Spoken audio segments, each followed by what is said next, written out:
유럽 청년 인문학자, 이탈리아 국가공인 가이드, 스페인 동네 형이 만들어가는 지식여행 컨텐츠 투어라이브 팟캐스트 1화를 시작하겠습니다.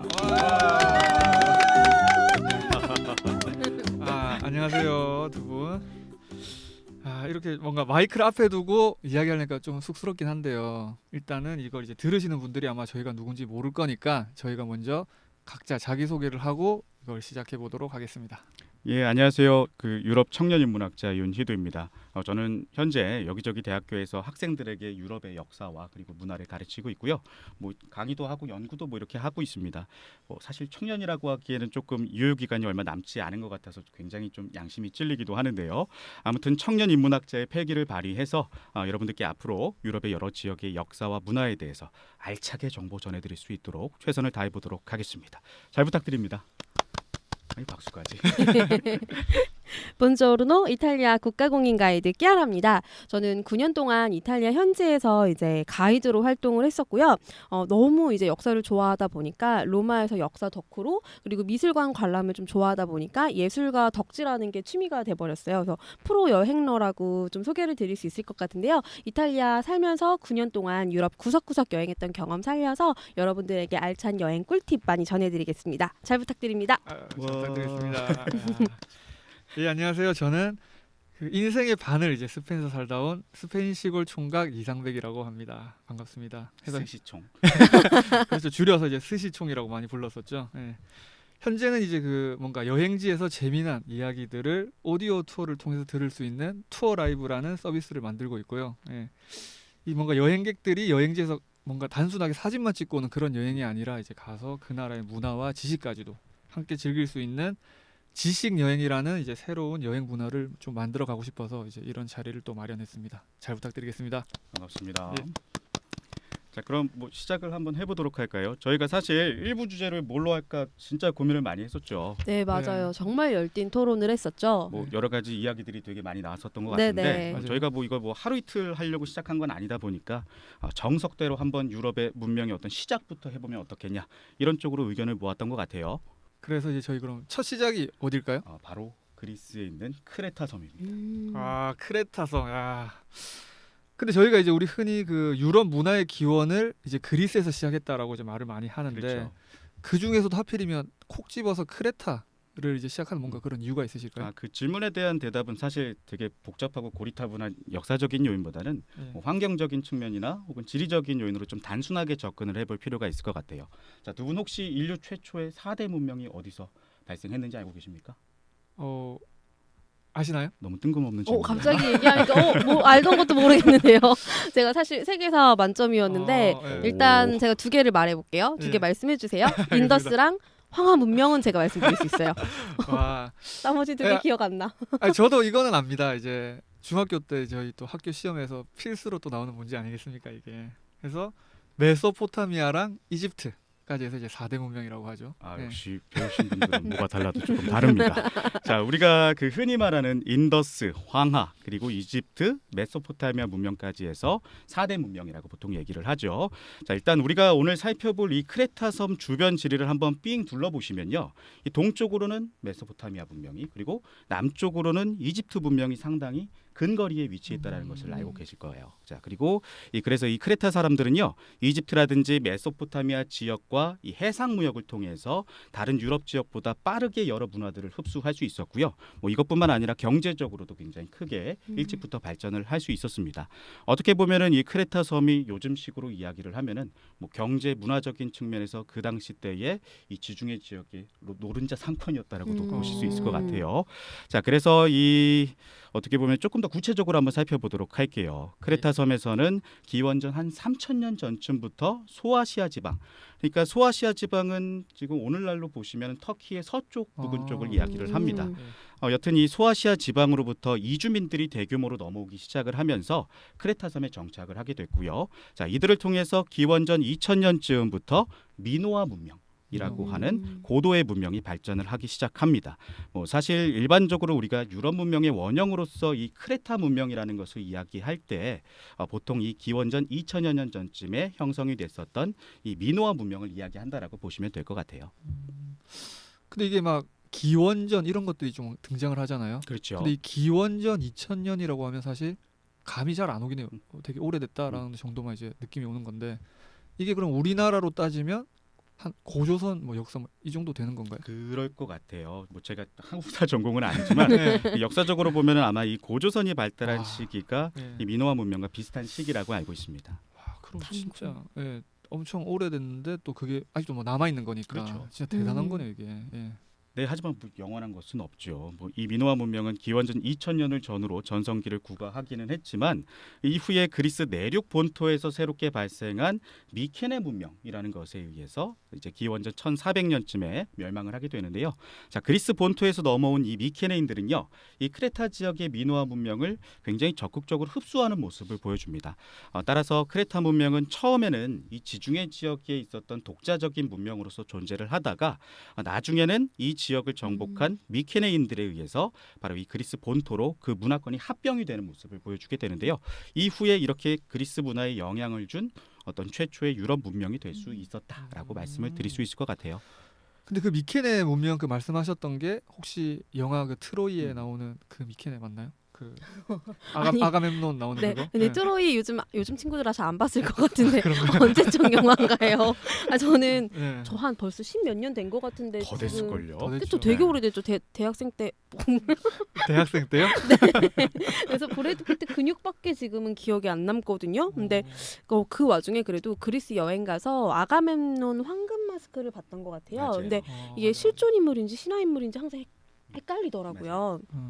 키아르님은 그 브래드 피트 근육만 기억남는다고 하셨는데 저는 반대로 그 납치됐었던 헬레네 있잖아요. 아 헬레네. 헬레네의 음. 미모만 기억이 나는 걸 보니까 서로 어. 기억이 상당히 좀 차이가 있다라는 것을 확인해 볼 수 있을 것 같습니다. 그 말씀해주신 그 미케네 문명이 맞고요. 구체적으로 아가멤논이 통치했었던 미케네라고 하는 왕국이 바로 이 미케네 문명의 중심 지역이었다라고 말씀을 드릴 수 있을 것 같습니다.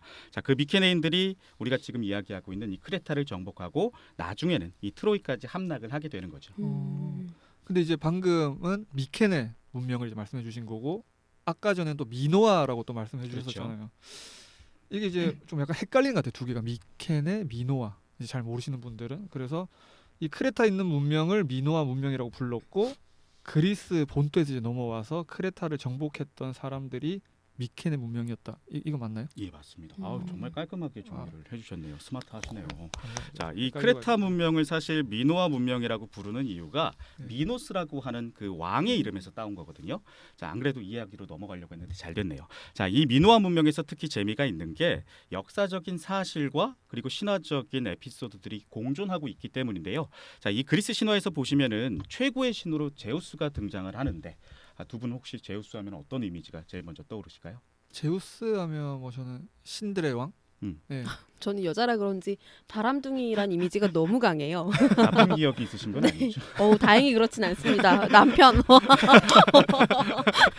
예, 아니 뭐 제우스 하면은 두 분 네. 말씀해주신 것처럼 아마 많은 분들께서 이 그리스 신화에 등장하는 최고의 바람둥이 신으로 기억을 하실 것 같아요. 아마 뭐 신들에게도 현실법이 적용이 된다라고 하면은 이 제우스는 아마 그 간통죄로 수만 번도 실형을 진짜 살았어야 네. 될 것 같습니다. 네. 뭐 간통죄가 이제 폐지되긴 폐지됐죠. 했지만요, 예. 그렇죠? 자, 어쨌든 이 제우스의 바람기와 관련된 이야기가 오늘 우리가 이야기하게 될 크레타 섬과 굉장히 밀접한 관계가 있습니다. 자, 그리스 신화에 따르면요, 자, 어느 때와 마찬가지로 새로운 애인을 찾아서 자, 지중해 곳곳을 여기저기 누비던 이 제우스가 페니키아의 시돈 해변에서 시녀들과 놀고 있는 에우로페라고 하는 여인에게 한눈에 반하게 됩니다. 좀 들어보셨죠? 그렇죠, 에우로페. 예. 자, 페니키아는 지금의 동지중해 지역, 그러니까 오늘날로 치면은 뭐 시리아나 레바논 지역쯤으로 생각을 하시면 될 것 같아요. 자, 실제로 이 페니키아라고 하는 곳이요, 이 크레타 문명이 발전하기 이전 시기부터 융성했었던 고대 왕국이었다라고 보시면 될 것 같고요. 그리고 이 제우스의 타깃이 된 에우로페라고 하는 여인이 바로 이 페니키아 왕국의 공주였습니다. 페니키아 공주였구나. 네네, 맞아요. 자, 이 제우스가 사실 새로운 여인을 꼬실 때 되게 자주 써먹는 작업 방식이 뭐였냐면 변신술이었어요. 변신술. 자, 여기서도 마찬가지입니다. 이 에우로파에게 한눈에 반하게 된 제우스가 이제 그녀가 놀라지 않게 이제 황소로 변신을 해가지고 그녀의 곁으로 다가가게 되는데요. 에우로페도 그게 싫지는 않았던 모양이에요. 이 옆으로 온 황소를 막 이렇게 쓰다듬어 주기도 하면서 네. 이제 친해졌다라고 얘기를 해요. 자, 그리고 심지어는 이 황소의 등에 올라타 보이는 어떤 그 패기를 발휘하기도 합니다. 자, 그 순간 이때다 싶었던 제우스는 그녀를 등에 채운 채 어떻게 보면은 그대로 납치를 해버려서 지중해 지역을 쏜사이 같이 건너서 자 그녀와 함께 지금 우리가 이야기하고 있는 바로 이 크레타 섬에 도착을 하게 되는 것이죠. 맞아요. 그래서 유럽 미술관 박물관에서 그림 보다 보면 한 여인이랑 이제 잘생긴 소가 맞아, 있으면 바로 지금 이 이야기를 얘기하는 거죠. 맞아. 소가 잘생겨요. 맞아요, 잘생겨. 야. 그게 포인트죠. 아 역시 키아라님 보는 눈썰미가 남다르십니다. 자, 에우로페가 이곳에 도착을 해서 그 이후에 이 제우스와의 사이에서 라다만티스, 사르페돈 그리고 미노스라고 하는 인물의 세 아들을 낳게 되고요. 이 제우스가 돌아간 뒤에는 이 당시 크레타를 다스리던 왕이었었던 아스테리우스라고 하는 인물과 결혼을 해서 이제 공식적으로 크레타의 왕비가 됩니다. 자, 그리고 나서 이 아스테리우스 왕의 뒤를 이어서 이 제우스와 에우로페 사이에서 태어난 미노스라고 하는 인물이 바로 이제 크레타의 왕위를 물려받게 되는데요. 자, 그래서 크레타 문명을 이 미노스 왕의 이름에서 따와서 그 이후에 미노아 문명이라고 부르게 된 거죠. 자, 그리고 여기서 또 재밌는 게 뭐냐면요. 그 우리가 지금 이야기하고 있는 이 미노스의 어머니 네. 에우로페 있죠. 예. 자, 이 에우로페라고 하는 이름 자체가 바로 오늘날 우리가 쓰고 있는 유럽이라고 하는 단어의 기원이 되는 겁니다. 자, 혹시 두 분 네. 유럽이라고 하는 영어 단어의 스펠링을 잠깐 말씀을 해주실 수 있을까요? 이게 그리고 그 스펠링을 콩글리시 방식으로 유려하게 발음하실 필요 없어요. 콩글리시 방식으로 굉장히 또박또박 정직하게 한번 발음을 해보시면 어떨까요? EUROPE 그거 한번 읽어보세요. 에우로페. 에우로페. 그렇죠. 에우로페. 음. 스페인어로도 이렇게 읽거든요. 아, 에우로페. 에우로페. 그대로 읽으니까. 그렇군요. 에우로페. 이탈리아어도. 바로 에우로페가 되시는 것을 확인하실 수가 아, 있습니다. 그래서 에우로페가 유럽에. 맞아. 이게 뭐 딱히 뭐 특별하게 우와. 놀라운 건 아닌데 막상 또 알고 나면 놀라운데요? 맞아요. 그런 부분이 좀 놀라운데? 있기도 하죠. 네. 자, 사실 실제 역사에서 보시면요, 초기의 크레타 섬은 이 동부와 중부를 중심으로 각각 독립적인 정치 세력들이 분열이 되어 있는 상황이었습니다. 그러다가 기원전 2000년 전쯤에 바로 이 미노스 왕을 중심으로 이제 통일을 이루게 되면서 중앙 집권화가 이루어지게 되는데요. 자, 뭐 이처럼 미노스 왕이 섬 전체의 지배자로 등극을 하게 되고 이후에 뭐 정치, 군사, 문화적인 측면에서 이제 급속도로 발전을 이루는 과정에서 이제 미노아 문명이라고 하는 우리가 이야기하는 유럽 문명의 기원이 탄생할 수 있었다라고 보실 수 있을 것 같습니다. 근데 어쨌든 이 문명이 그 전설에 기반했지만 실제 크레타 가면 그 남아 있는 문명은 맞는 거잖아요. 지금. 그렇죠, 예. 그렇죠. 크레타에 가시면은 예. 이 미노아 문명 흔적들이 곳곳에 많이 남아 있고요. 아직까지도요. 예. 대표적인 게 크노소스 궁전입니다. 혹시 어. 크노소스 궁전 두 분 들어보셨나요? 저는 그 최근에 크레타를 다녀왔어요. 오. 크레타 섬에 대한 로망이 있었기 때문에 뭐 출장 갔었지만 어쨌든 그 크레타를 다녀왔었는데 사실 가기 전에는 이게 뭔가 확실히 우리나라에는 그 크레타에 대한 정보가 많이 없더라고요. 맞아요. 네, 좀 작고 그래서 그리고 거기 가니까 이게 뭔가 관광 대국인데도 불구하고 생각보다 막 영어 같은 게 많이 안 적혀 있어요. 다 이제 그리스어로 적혀 있다 보니까 이게 무슨 말인지 하나도 모르겠더라고요. 네, 그래서 크레타 궁전을 다녀는 왔지만 사실 정확하게는 이제 거기에 뭐가 있었다 이거는 잘 모르고 그냥 보고만 왔습니다. 시아님은 저도 다녀오긴 했는데 이제 꽤 오래 전이라 찾아보니까 벌써 10년 전이더라고요. 그래서 저 10년 다 이전이네요. 대부분의 것이. 모든 것들이 네. 10년 기준으로 이탈리아에 산지 얼마 안 될 때 크레타를 갔거든요. 그래서 10년이 딱 됐는데 그 와중에 선명하게 기억나는 게 벽화. 벽화. 진짜 벽화가 맞아, 너무 맞아. 멋있었어요. 맞아. 그래서 진짜 그때 좀 특이했던 게 되게 마르고 예쁜 길쭉한 청년들이 검은색 곱슬머리에 팬티만 입고 권투장갑하고 막 싸우는 맞아. 예, 그 예, 장면이 너무 선명한데 네.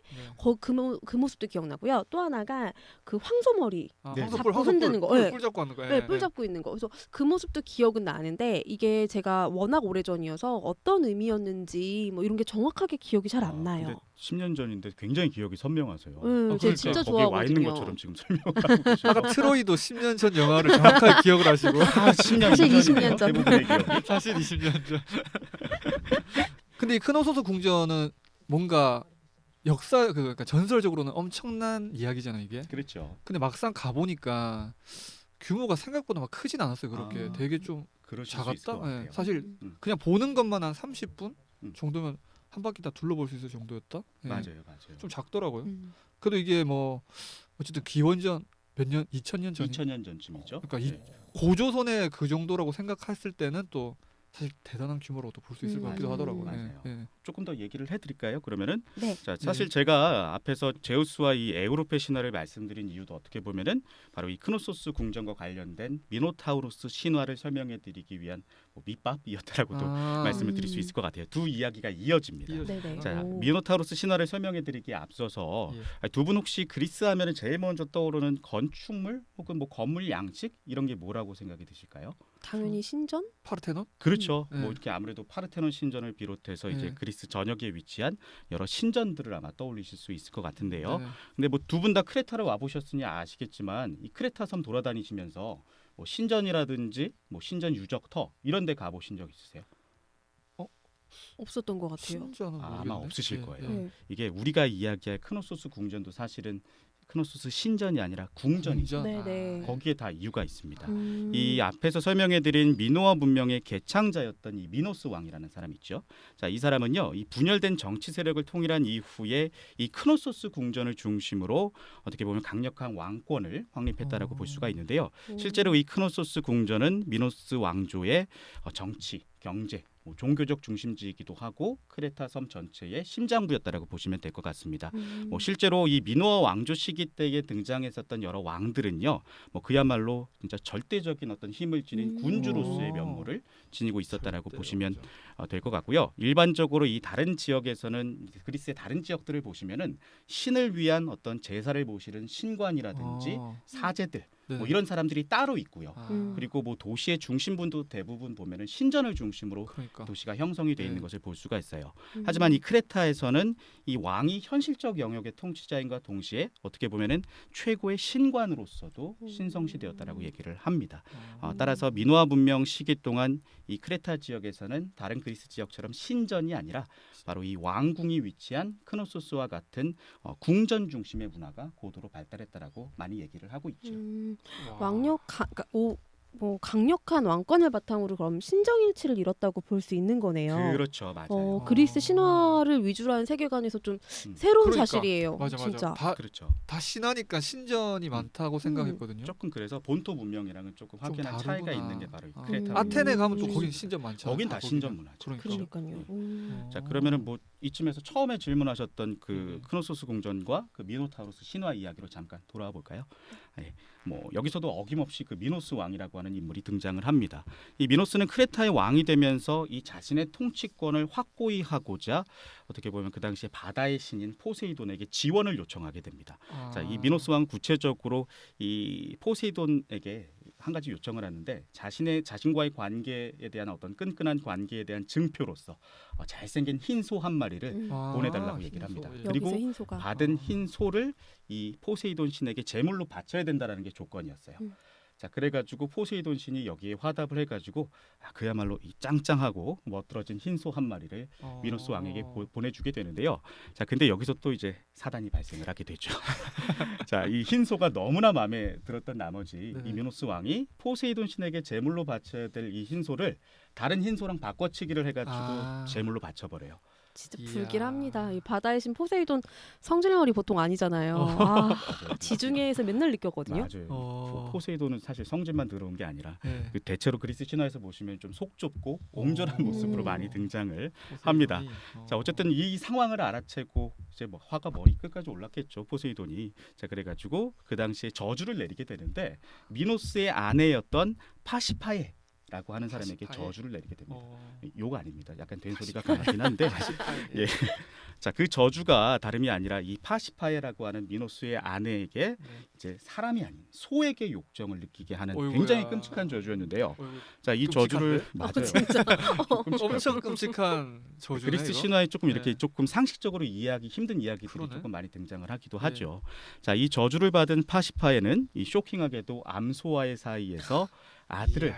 한 명 출산을 하게 되는데요. 그 인물이 바로 이제 그리스 신화에서 반은 인간의 또 반은 그래서. 황소의 모습을 하고 있는 그 유명한 미노타우로스라고 볼 수 있을 것 같습니다.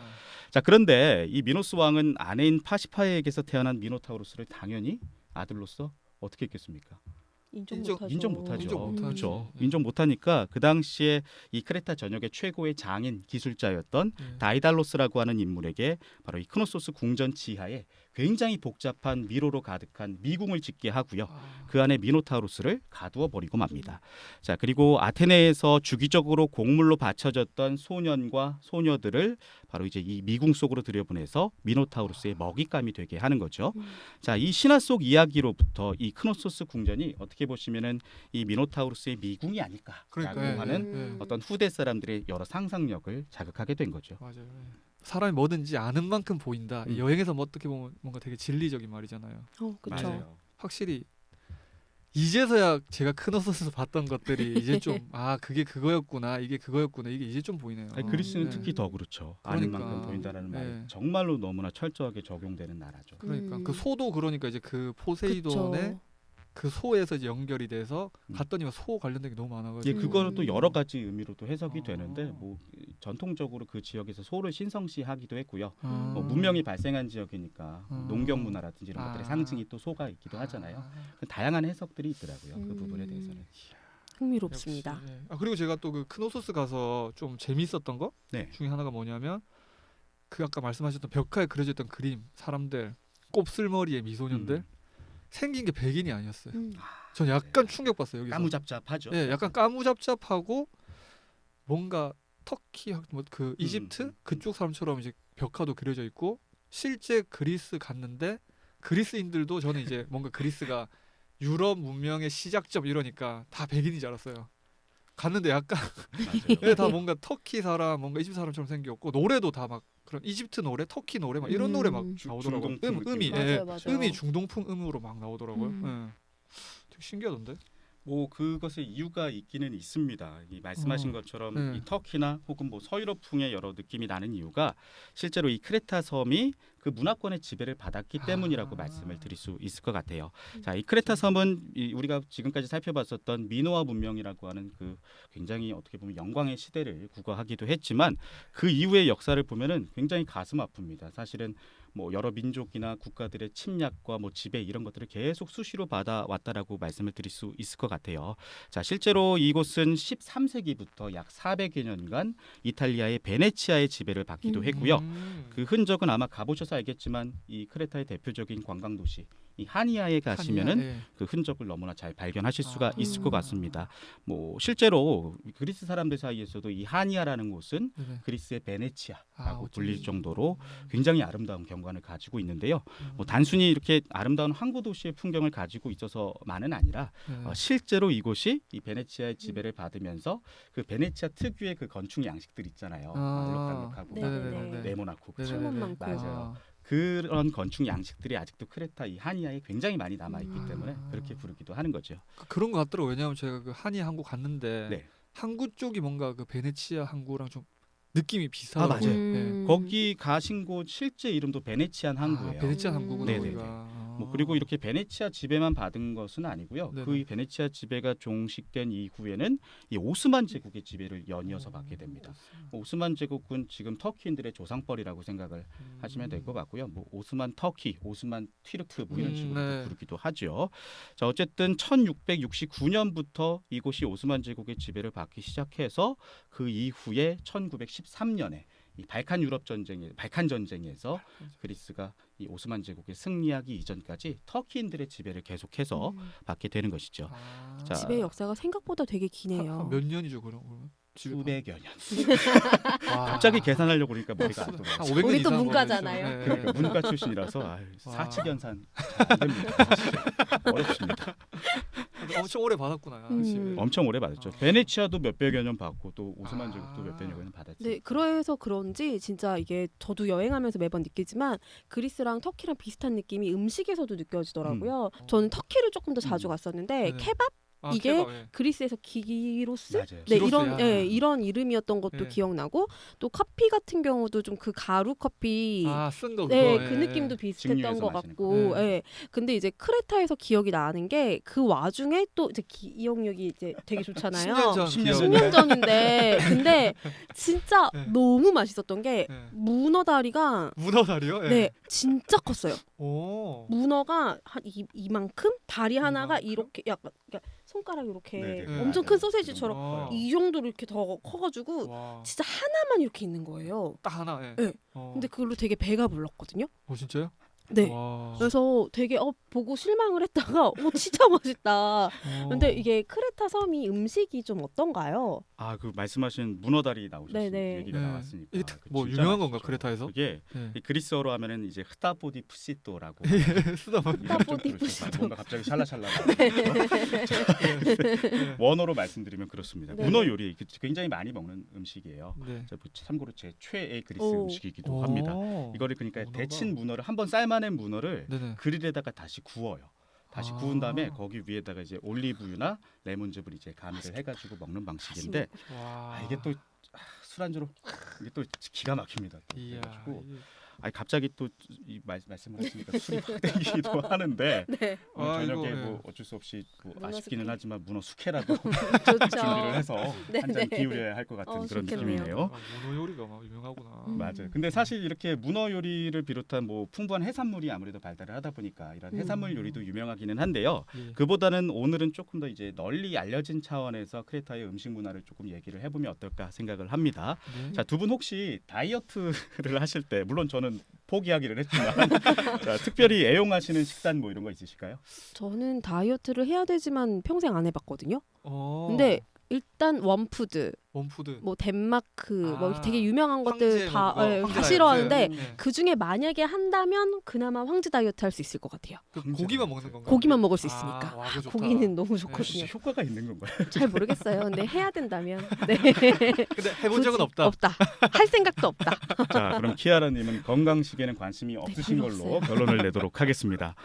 자, 보통 이 건강한 다이어트 하시는 분들, 그러니까 매니아들 사이에서 굉장히 꾸준하게 인기를 누리고 있는 게 지중해식 다이어트 식단이라고 한번 지중해식. 들어보셨을 것 같아요. 네네. 유명하지. 예, 이 지중해식 다이어트 식단의 어떻게 보면 오리지널이 바로 이 크레타 섬입니다. 아. 이제 많은 분들께서 지중해식 식단이라고 하는 그 용어 자체는 되게 잘 아시는데 네. 그 식단의 기원이 바로 이 크레타 섬이라는 것은 잘 모르시더라고요. 네, 처음 자, 들었어요. 뭐 그러니까. 구체적으로 이 지중해식 식단은요, 우리가 살펴봤었던 고대 시기 때의 네. 이 크레타 섬의 음식 문화가 어떻게 보면 이후에 그리스 내륙 지역으로 전파가 되고 또 확산이 되면서 그레이자. 그게 이제 그리스의 일상 음식 문화로 이제 그게 자리매김했다는 이제 거죠. 지중해로 퍼진 거여서 그렇죠. 지중해. 그게 전부 다 이제 아. 지중해로 퍼지게 된 거고 뭐 아. 지금 뭐 프랑스의 뭐 부야베스 이런 요리도 고대 그리스 아. 음식부터 시작이 스페인도 됐다고. 이제 지중해식 샐러드 비슷하더라고요. 맞아요. 보니까. 사실 네, 이탈리아에서도 그리스랑. 문어다리, 문어는 많이 먹잖아요. 네. 근데 진짜 차원이 다를 정도로 맛있긴 했거든요. 어. 우리 집에 가면 기원이기 문어만 때문에. 떠오를 것 같은데. 그러니까 죄송해요. 문어 사가자 노량진에서. 네. 제 정리를 네. 조금 하고 다시 네. 말씀을 네, 네. 드리도록 하겠습니다. 네. 자, 이 크레타 섬에서 시작된 지중해식 식단의 특징은요. 네. 대체로 좀 신선한 원재료의 맛을 최대한 아. 훼손하지 않는 범위 내에서 이제 허브라든지 아니면 올리브 등을 이제 살짝 가볍게 가미를 해서 즐기는 것이 특징이고요. 또 뭐 이제 기름진 육류 대신에 콩이라든지 해산물 아. 과 같은 것을 이제 육류 대신에 그런 것도 이제 단백질 원으로서 많이 대체해서 먹는 음. 방식인 거죠. 그리고 또 이제 중요한 게 양이라든지 뭐 염소의 젖을 이용해서 만든 다양한 종류의 치즈들 치즈. 그리고 오. 그리스에서 굉장히 특산품으로 유명한 꿀들 아 꿀. 아. 그리고 마지막으로 이제 그리스식 요거트 음. 이런 것도 빼놓을 수 없는 지중해식 식단이라고 보시면 될 것 같습니다. 그 사실 우리나라에서 요즘 그 그리스식 요거트 굉장히 많이 인기 있잖아요. 네. 유명하더라고요. 마트에 가면 네. 막 상표도 되게 맞아요. 많아지고 네, 그릭 요거트 예, 해가지고. 맞아요. 맞아요. 되게 대중화된 것 같더라고요. 네. 근데 저는 개인적으로 이거 굉장히 안 좋은 기억인데 그리스식 요거트를 잘 안 먹습니다. 어. 예, 그리스에서의 경험 때문에 네. 그런데 처음 그리스에 갔을 때요. 네네. 저도 한 10여 년 전쯤이라고 얘기를 할게요. 네. 대강.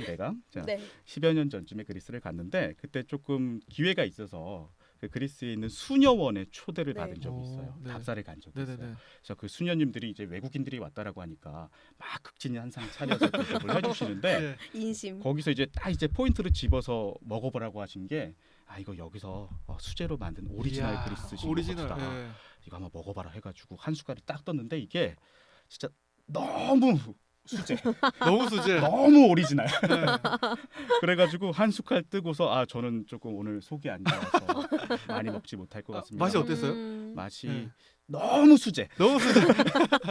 그야말로 너무 수제. 어. 그렇게 그분들 프라이버시도 있고 존중을 해드려야 되니까 네. 건강엔 되게 좋았을 거예요. 어유 그렇죠 수제인데. 그래서 그 이후에 이 그리스식 요거트를 잘 안 먹게 되더라고요 음. 한국에서. 근데 저는 그 이제 박사님 말에 좀 동의를 하는 게 저도 사실 요거트를 좋아하거든요. 그래서 이제 그리스 가니까 뭐 당연히 그 그릭 요거트 무조건 먹어봐야 되겠다 해서 이제 마트 가서 샀어요. 딱 사서 이제 기대하면서 자 이거 얼마나 맛있을까. 딱 먹었는데 저도 이게 한국에서 파는 그릭 요거트가 훨씬 맛있고 그러니까 달라. 이름만 좀 그릭 가미가 된 요거트지. 거예요. 예. 한국에서 파는 거는 예. 약간 뭐 설탕이라든지 이런 뭐 조미료 그러니까 같은 게 가미가 된 어. 거. 그래서 딱 한술 떠도 뜨고 그냥 그대로. 저는 반대예요. 반대요? 네, 저는 오. 오히려 한국에서 잘 못 먹겠고 오. 물론 그리스가 오래전이지만 10년 전. 예. 예. 오늘의 키워드는 10년과 문어가 되겠네요. 요거트가 10년 만에 바뀌진 않았겠죠 거기에. 그쵸. 네. 근데 그때도 또 기억이 엄청난 게 제가 먹는 거 기억 되게 잘하거든요. 네. 근데 그리스식 요거트에 꿀 섞어 맞아요. 먹었더니 그렇게 많이 너무 먹죠. 맛있는 거예요. 그래서 진짜 눈이 이렇게 아. 번쩍 뜨이는 느낌. 그거는 그 키아라님이 거의 꿀로 번복을 해서 그러니까. 드셔가지고 아마 꿀 그래서- 단맛이 들어가면 맞아, 맛있어 맞아. 그랬다. 꿀을 많이 넣긴 했어요. 산 꿀이 또 굉장히 또 유명하거든요. 그러니까, 예. 세계 뭐 꿀 맞아.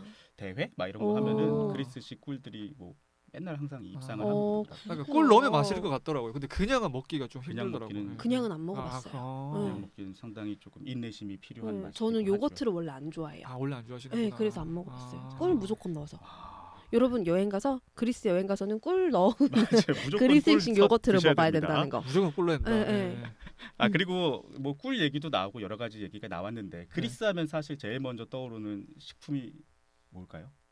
전 올리브. 맞아요. 맞아, 올리브죠. 올리브. 아무리 뭐니 원산지잖아, 뭐니 해도 맞아, 원산지죠. 맞아, 맞아. 예. 자 그리스에서 생산되는 올리브유 중에서도 사실 가장 최상급의 품질을 가지고 있는 게 바로 이 크레타 섬에서 만들어낸 올리브유라고 또 볼 수가 있을 크레타가 것 같은데요. 음. 뭐 그리스가 워낙 그 올리브로 유명한 나라이다 보니까 많은 분들께서 뭐 그리스가 올리브 최대 생산국이다라고 잘못 아시는 분들이 예. 많아요. 음. 뭐 근데 의외로 단순히 올리브 생산량으로만 봤을 때는 뭐 1위까지는 아니고 한 3, 4위 정도 하는 것 같더라고요. 1, 2등은 어디요 그럼? 1등 스페인 아니에요? 2위가 이탈리아인데? 1등 스페인, 2등 이태리. 네. 밀렸네 그리스가 원산지에서.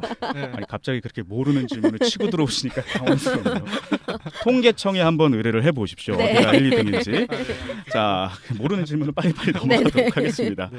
사실 그 올리브 생산량보다도 그리스가 올리브유 소비국으로 봤을 아. 때는 압도적인 1위 국가예요. 1인당 뭐 연간 26리터 정도를 소비를 한다라고 하는데 네. 2위랑 격차가 굉장히 상당하다라고 얘기를 합니다. 뭐 실제로 뭐 그리스식 샐러드라든지 뭐 고기 요리, 생선 요리, 여러 가정식 요리에 올리브유가 안 들어가는 음식 요리가 없어요. 저는 하나도 못 본 것 그렇겠다. 같아요. 거의 뭐 생으로 과일을 먹지 않는 이상 네. 대부분의 요리가 다 올리브유가 가미가 된다라고 보시면 될 것 음. 같습니다. 자 그리고 이렇게 올리브를 사용한 요리들이 어떻게 보면 대부분 이 고대 시기 때 크레타 섬에서 시작된 이 지중해식 요리법에 그 뿌리를 두고 있다라고 말씀을 드릴 수 있을 것 같아요.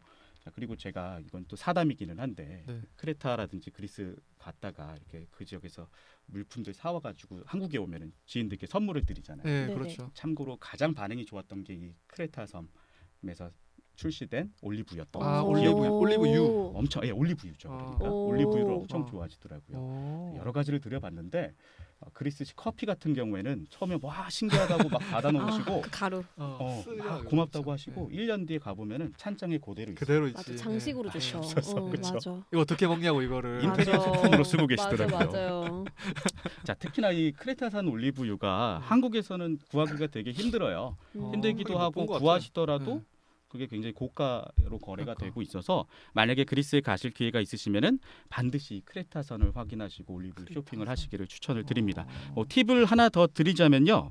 뭐 좋은 올리브유를 고르는 방법은 바로 그 제품의 산도를 확인을 하시는 겁니다. 뭐 산도가 낮을수록 되게 고급 품질에 가깝고요.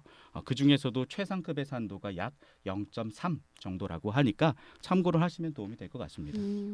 크레타 갔을 때 이걸 알았더라면 제가 올리브유를 하나 사왔을 텐데 빈손으로 왔거든요. 저는. 몰라서. 괜찮아요. 우린 이제 있잖아요. 그러네. 다음에 교수님 갔다 오실 때 네, 부탁드려야겠어요. 배달 그러니까. 커미션이 상당히 좀 붙을 텐데 괜찮아요. 한번 맛은 보고 싶네요. 그럼 아이고. 제가 한번 10년 만에 가봐야겠는데요. 제가 좀 빈 가방으로 가겠습니다. 10년치 서비스 해드릴게요. 감사합니다.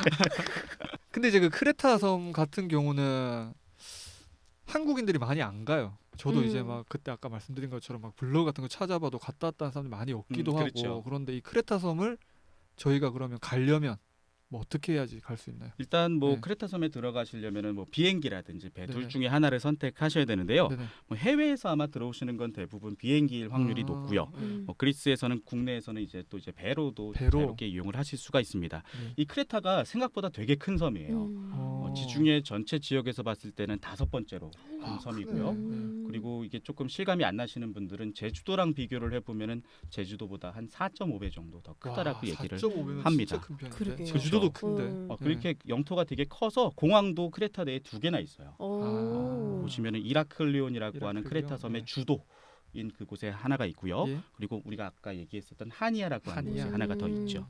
자, 이 공항 얘기가 나와서 뭐 겸사겸사 말씀을 좀 드려보면 좋을 것 같아요. 네. 자, 여기 크레타 그러니까 이라클리온 국제공항의 이름이 뭔지 혹시 아시나요? 아니요. 몰라요. 아, 거기 공항 이름이 이 니코스 까잔자키스 공항. 어렵다. 까잔자키스. 니코스 까잔자키. 뭐 한국어로 조금 순화해서 말씀드리면 니코스 카잔자키스. 니코스 니코스 카잔자키스. 카잔자키스. 아, 네. 아 이게 뭐 알아듣기 약간 그 우리 이태리에 있는 뭐 어, 레오나르도 네, 다빈치 맞아요. 공항 뭐 그런 마르코 건가요? 폴로 공항 마르코 뭐 이런 폴로 것처럼. 공항. 존 F 케네디, 샤를 드골. 맞아 맞아 그런 아, 것처럼. 유명한 사람이구나. 아. 이 사람이 크레타를 대표하는 인물이다 보니까 니코스 상징적인 카잔자키스. 의미로 음. 이 사람 고향이 여기예요. 아, 크레타. 저 생각해 보니까 여기 알아요, 이분은? 이분 무덤도 갔었어요. 예? 이분 아세요? 네네. 이분을 네. 아는 것보다 직접 알지는 못하고요. 네, 네. 무덤을 갔는데 네. 그리스식 십자가 이렇게 맞아요, 네, 맞아요.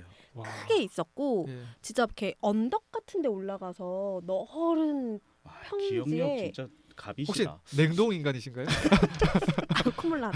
아니 10년 전 기억을 엊그제 갔던 것처럼 말씀하시니까. 그러니까요. 아 예. 이래서 가이드 하나 봐요. 진짜. 네. 와. 근데- 공간 지각력이 예사롭지 않아요. 다르네. 네, 역시. 근데 진짜 거기 되게 너른 들판에 예. 이렇게 묘비만 있고 했었는데 사실 그 되게 유명한 소설 있잖아요. 그리스인 조르바. 맞아요. 네, 그 아. 소설의 작가라고는 들어서 이분이 예, 아. 그때 거기 갔다 오면서 나도 좀 책 좀 읽어봐야겠다 음. 했는데 아쉽게도 10년 동안 아직도 못 읽어봤거든요.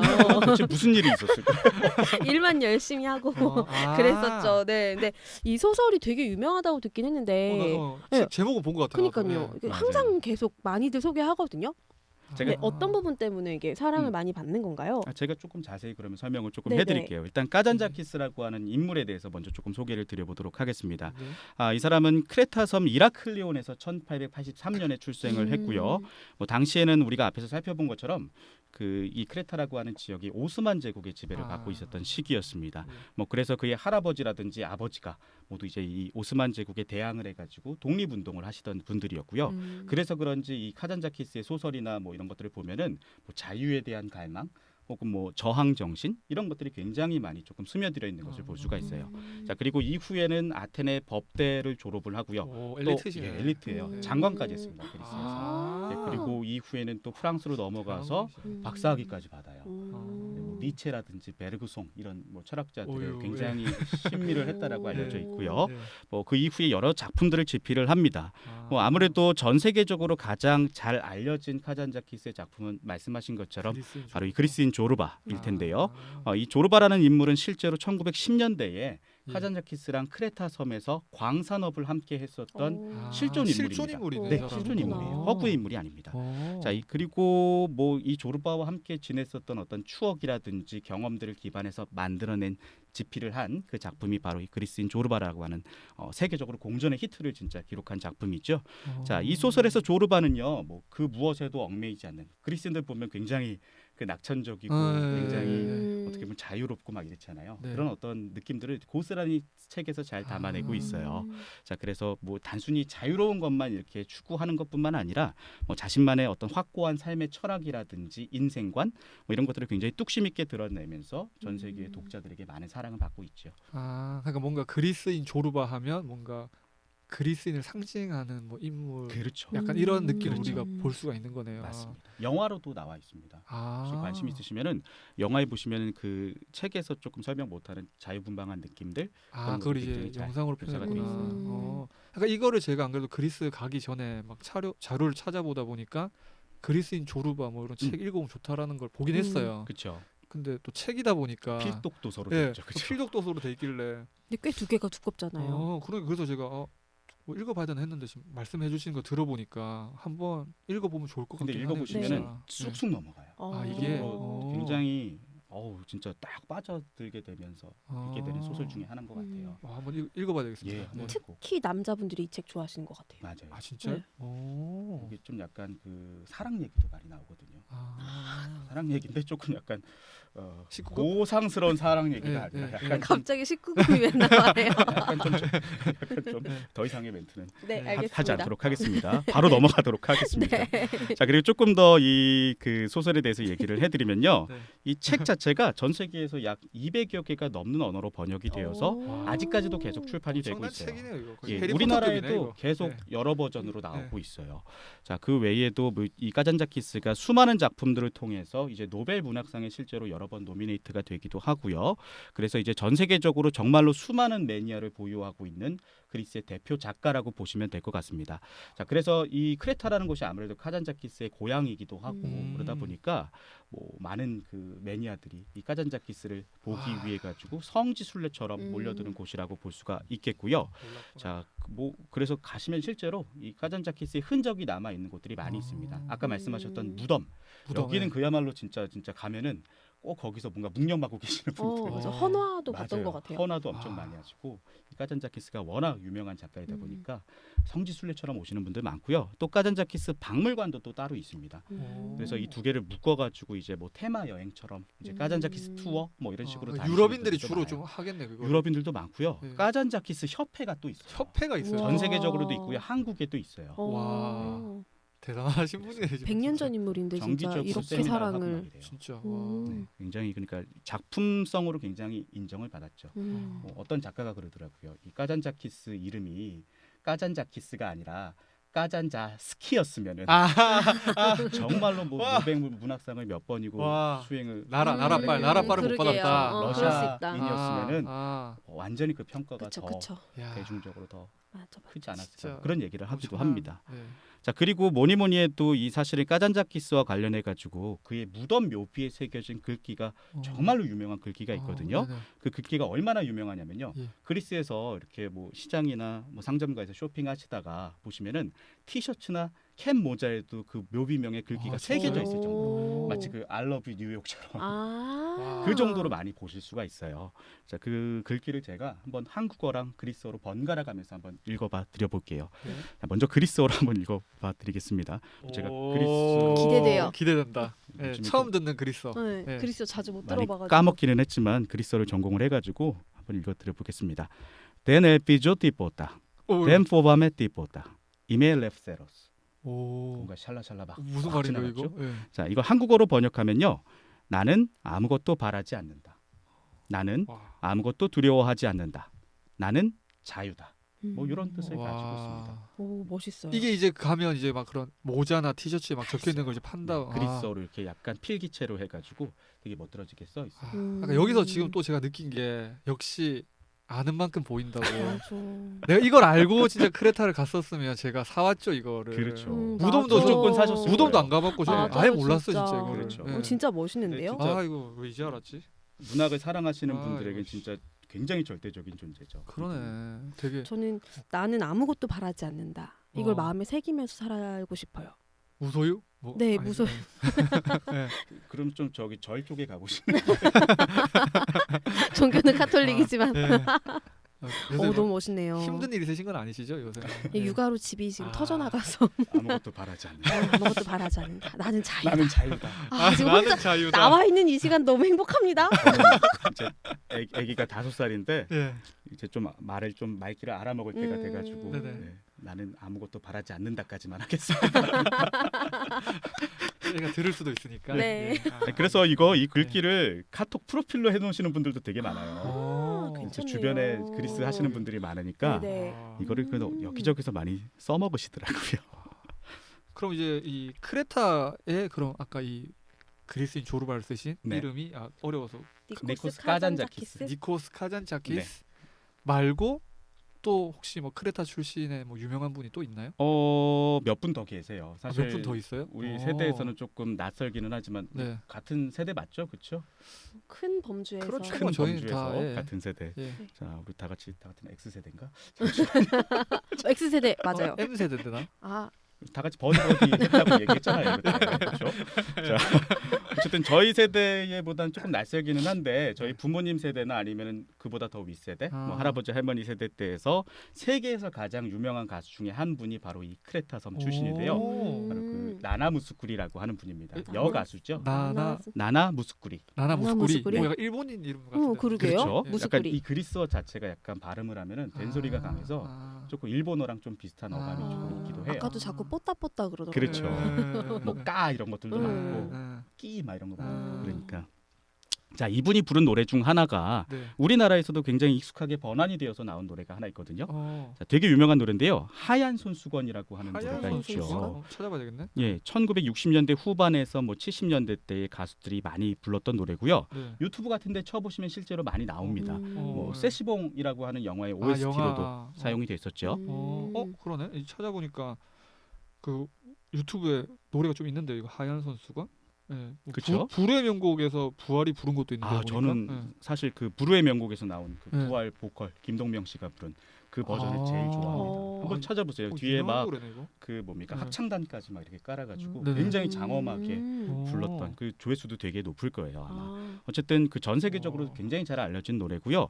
그리고 또 이 크레타 섬 출신 중에 굉장히 또 유명하신 분이 한 분 더 계신데 네네. 이분은 아마 뭐 미술이라든지 음. 미술사 관심 있으신 분들이라면 100% 어. 다 아실 겁니다. 네네. 두 분도 아마 아실 거예요. 바로 엘 그레코. 아, 엘 그레코. 그리스인이죠. 스페인 하셨으니까 특히나 맞아, 더 엘 아실 그레코. 거예요. 또 전 엘 그레코. 베네치아에서도 그렇네요. 많이 또 들었거든요. 이탈리아, 스페인, 그리스 접점이 있는 아, 인물이네요. 그러네요. 그러네. 근데 크레타 섬 출신인 건 또 몰랐어요. 그러니까 나도 그리스에서 베네치아로 갔다가 또 이제 네, 로마가 로마에서 스페인 활동하고. 톨레도로 맞아요, 가서, 맞아요. 다 접점이 있네 진짜. 그렇구나. 그럼 어. 조금 더 풀어서 조금 설명을 드릴까요? 네. 네네. 이 엘 그레코가 활동하던 시절에 크레타 섬이 아까 말씀드린 것처럼 베네치아의 지배를 받고 있었죠. 아, 자, 그래서 이 사람이 조금 더 큰 세계로 나가고자 해서 일단은 베네치아로 갑니다. 이 베네치아로 가게 돼서 당시 뭐 티치아노라든지 틴토레토 작품들의 영향을 받고서 다시 또 로마로 넘어가요. 와. 자, 그리고 로마에서는 미켈란젤로의 영향을 받기도 하죠. 네. 자, 그리고 마지막으로 아까 말씀하셨던 이제 스페인의 수도였었던 똘레도로 똘레도. 넘어가서 거기에서 이제 평생을 사시게 되는데요. 이 엘 그레코라는 뜻이 사실은 이게 이름이 아니라 별칭이에요. 별명 같은 거예요. 맞아요. 맞아, 그래가지고 맞아. 스페인어로 치면은 그리스인이라고 하는 음. 뜻을 가지고 있죠. 맞아. 자, 이분 실제 이름은요. 도메니코스 테오토코플로스. 전부 이름들이 많이 어렵네요. 길고. 예. 그러게요. 그리스인 이름이 좀 어렵죠. 네네. 그래서 그 사람들도 그때 그렇게 생각했던 것 같아요. 네. 이게 이름이 좀 길고 어렵다 보니까 네. 이름 부르기가 귀찮아서 그냥 그리스인이라고 맞아. 부르다 보니 뭐 엘 그레코가 엘 그레코, 엘 됐다라는 그레코. 말이 그런 뭐 얘기들이 있죠. 네, 네. 그러네. 야, 웃긴다. 지금 크레타 섬에서만 벌써 세계적인 인물이 3명이 나왔거든요. 그러게요. 지금. 그렇죠. 네. 예. 음. 뭐 또 있나요, 더? 뭐 사실은 제가 소개시켜드리고 싶은 분이 한 분 더 계시기는 한데요. 이제 뭐 와. 그리스의 국부라고 불리는 베니젤로스, 어. 엘레프세리오스 베니젤로스라고 하는 정치가예요. 근데 이분에 대한 설명은 또 길어질 수가 있어서 네, 네. 다음 아테네 편에서 한번 다뤄보도록 하겠습니다. 아테네랑 네. 또 연결이. 연결이 됩니다. 아, 그렇군요. 기대됩니다. 아, 와. 네. 크레타 섬에서 무슨 유명인물 이렇게나 많이 나왔구나. 대단하네. 기운이 좋은가 봐요. 거기가. 진짜 그러네. 그러니까요. 진짜. 근데 확실히 섬이 느낌이 좋더라고요. 그렇죠. 네. 발달은 안 했어요. 섬이 되게 좀 약간 우리나라 진짜 70년대 음. 농촌 느낌이 나는데 뭔가 기운이 되게 좋았어요. 거기가 참고로 제우스 신도 탄생지가 거기예요. 그러니까. 다 갔다 온 데가 그것도 거기구나. 그렇죠. 무슨 엄청 산 위에 올라가서 동굴 같은 데 맞아요, 들어갔거든요. 맞아요. 아. 제우스 신이 기운이 그게 좋네. 크레타였구나. 기운이 좋네. 기운이 그러니까 뭔가 있는 거죠, 그렇죠? 그러네. 갑자기 예. 주술 민간 신앙으로 조금 기운 좀 받으러 가야겠네요. 아, 카톨릭이시고 네. 예. 예. 전 다신교입니다. 다신교. 예. 그래서 일단 저희가 오늘 한 1시간 정도 네, 이렇게 이제 크레타 섬에 관한 이야기를 나눠봤는데 시간이 되게 금방 간 것 같아요. 그러네요. 네, 이게 크레타 섬으로 과연 우리가 얼만큼 이야기를 할 수 있을지 어떤 이야기가 있을지 막 처음에 막 고민도 많이 하고 있었는데 되게 재미난 이야기가 많이 나온 것 너무 같아가지고. 재밌었어요. 예, 예, 예. 두 분은 어떠셨어요 오늘 처음인데? 저부터 얘기를 할까요? 예. 저는 사실 긴장을 너무 많이 해가지고 네네.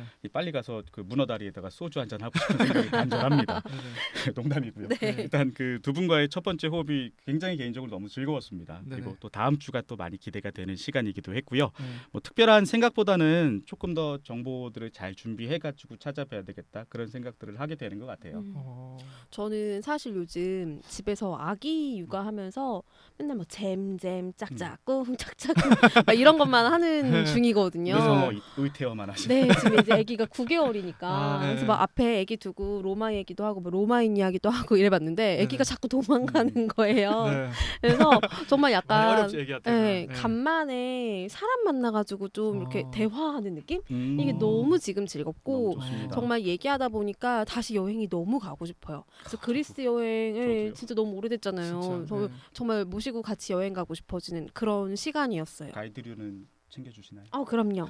가이드였기 때문에 그런 건 꼭 챙깁니다. 할부 가능합니다. 내고 가능한가 내고. 아 내고. 예. 후기 잘 조금- 쓸게요. 쿠폰 가져오세요. 알겠습니다. 예.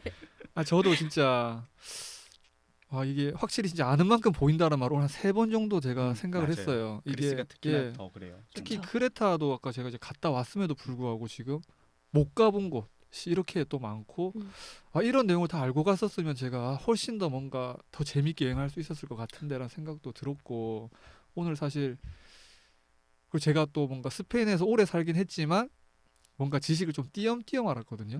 예. 근데 아까 말씀하신 그런 뭐 에우로페 네네. 이것도 되게 저는 지금 인상 깊게 들어서 너무 좀 재미있었던 시간인 것 같고 앞으로 또 되게 기대됩니다. 아, 그러셨다니 다행입니다. 예, 예. 너무 기분이 유익해야 될 좋았습니다. 텐데. 네. 네. 저희 그럼 다음 시간에는 어떤 이야기를 나누나요? 아 제가 그럼 조금 얘기를 해드릴까요? 네. 예, 다음 편 주제는 우리가 크레타 섬을 했잖아요. 네. 네네. 바로 이제 그리스의 꽃이라고 할 수 있는 바로 아테네입니다. 와우 음. 아테네. 예, 예. 뭐 아테네 관련해서는 사실은 뭐 너무 막 이렇게 고대 아테네 이런 것들은 책에도 되게 많이 나와 있고요. 네네. 다른 그 팟캐스트나 방송에도 너무 많이 소비가 되고 있기 때문에 네네. 이제 투어 라이브에서만 들을 수 있는 네. 그야말로 오. 알짜 정보들만 제가 오, 추려서 예. 한번 준비를 해보도록 하겠습니다. 오, 많이 기대해 주셔서 좋습니다. 좋습니다. 너무 좋습니다. 그래도 고대 이야기도 조금은 들어가나요? 아니 그럼요. 예. 조금. 조금 예, 예. 나도 또 제가 그쪽 조금 매니아라 가지고 아유, 알겠습니다. 너무 그것도 재밌었거든요 제가 오늘 진짜. 엑기스 네. 정보를 추려서 한번 기대됩니다. 준비해 보겠습니다. 알겠습니다. 예, 그럼 저희는 이제 다음 주에 아테네로 이제 또 찾아뵙도록 하겠습니다. 그래서 소중한 시간 이제 함께 해주셔서 감사합니다. 이상 투어라이브였습니다. 감사합니다. 감사합니다. 수고하셨습니다. 네.